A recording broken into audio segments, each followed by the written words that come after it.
Les élèves avaient pour devoir d'apporter des articles, des boîtes ou tout autre objet représentant un symbole canadien. Un élève fit la remarque: « Madame, il y a beaucoup d'objets avec la feuille d'érable. Pourquoi? » Eureka! J'avais trouvé le sujet de notre prochain apprentissage par enquête.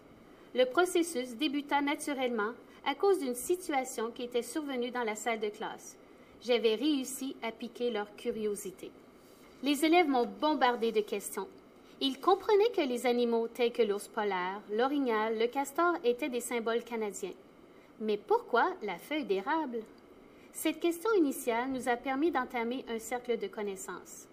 Tous assis, j'ai demandé aux élèves de réfléchir à cette question avant d'entamer avec eux une discussion ouverte. D'abord, ils ont partagé les questions avec un voisin et par la suite, nous en avions discuté ensemble. L'apprentissage s'est continué dans une érablière.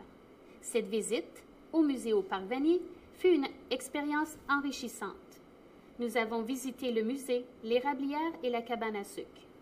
En premier lieu, nous avons commencé notre apprentissage avec la directrice du musée, Jannick. Elle présenta des artefacts utilisés pour la cueillette de la sève tout en expliquant les étapes de la transformation du sirop d'érable. Lors de la présentation des différents outils utilisés par les Amérindiens et les hommes blancs pour la fabrication de la tire, les élèves écoutaient attentivement et désiraient en connaître davantage. À plusieurs reprises, ils posèrent des questions.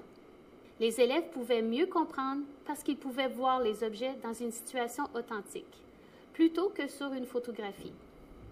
Par la suite, nous avons marché dans l'érablière.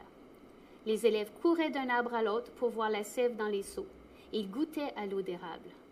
Les élèves remarquèrent que certains arbres avaient plusieurs seaux, tandis que d'autres n'en avaient qu'un. Nous avons fini la visite de la cabane à sucre avec une délicieuse dégustation de tire.